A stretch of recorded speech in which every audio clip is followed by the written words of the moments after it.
As farmers, we have our hands in the dirt every day. So it's imperative that we treat that soil with respect.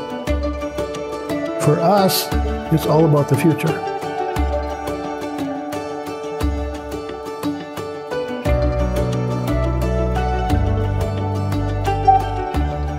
Welcome to Grand Forks, North Dakota, located on the western banks of the north-flowing Red River. I'm here to meet with Leah Halverson of Black Gold Farms. Hi, Leah. Hi, welcome to North Dakota. Thank you. So nice to meet you. Before we get into your potatoes, I have one question. Does the Red River actually flow north? It does. It flows right on up to Canada. Well, that's crazy, especially considering most rivers flow south. We're just special. Apparently. Yep. All right, so your potatoes, what types of potatoes do you grow here? We grow both chip potatoes and processing potatoes. Right now we're in a field of processing potatoes, so these are going to go right into French fries. And how many acres are you growing on here? Right here in North Dakota, we're at about 1,000 acres. However, throughout the U.S., we have 8 different farming locations. Wait, so this isn't your only farm? You have farms in other states? North Dakota is a great place to grow potatoes, but sometimes the population centers aren't exactly here. And so my dad got in the truck and went down to Southeast Missouri in 1985, and we've grown our, what we call distance farming operations since. Wow, that's crazy. But for this farm here, you said you had 1,000 acres. That is a lot to take care of. How do you water all of that? Well, actually, let me show you. All right.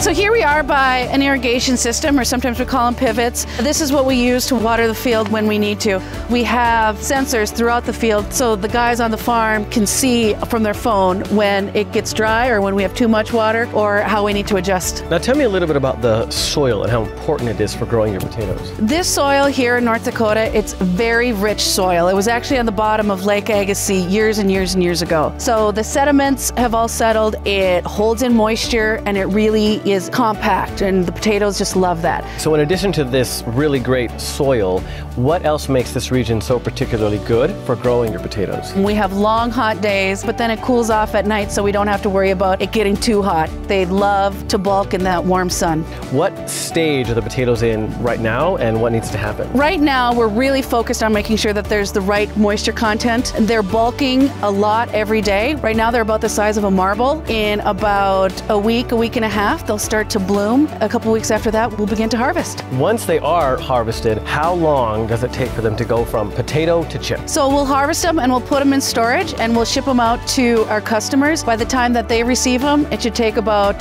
3 or 4 days. And what about the potatoes that are used for processing? Where do they go? We harvest them and we put them in storage as well. Oh, can we check that out? You betcha.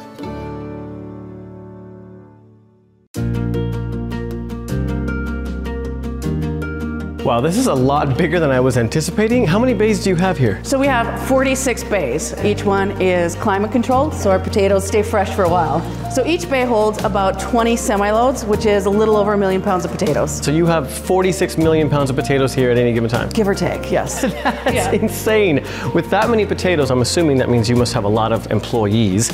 Are all of them local? We have a few that are local, that are full-time, and then we bring in some H-2A labor when it's really busy. We also have full-time people in the office, in the fields, and at all of our farms. And I tell you what, those guys make this thing work every day, day in, day out, and year after year. And what about the local community? Does Black Gold Farms have much involvement there? Oh, absolutely. If our local communities don't thrive, we don't thrive. So we do what we can to give back when needed. The local community is the backbone of everything we do.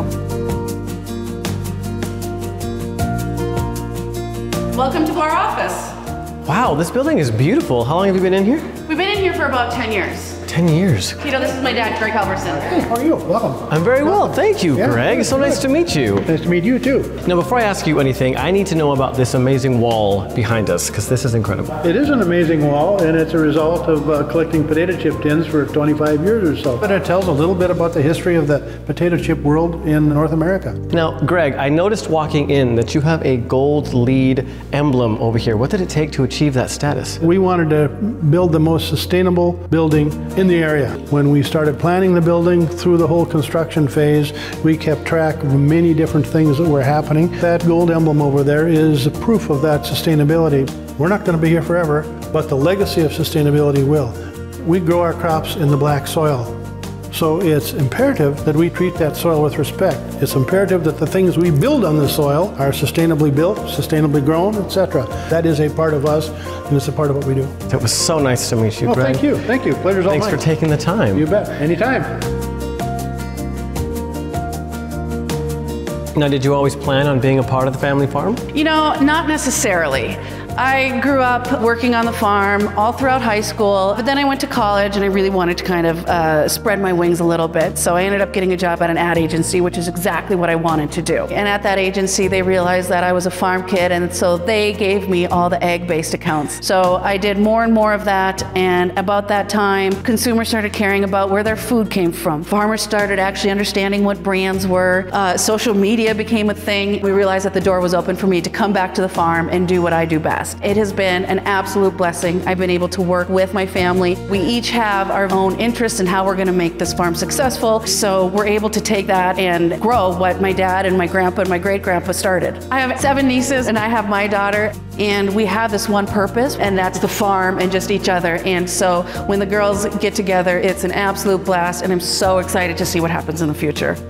Do you think that there is anything that people would find surprising about being a potato grower? It's really, really, really hard work, but it's so worth it because you get to grow something that everybody loves. You get to do it, hopefully with your friends and your family, and that really brings me joy. It has been amazing learning about Black Gold Farms with you. Thank you so much for showing me around. It's been a pleasure. Well, thanks for coming.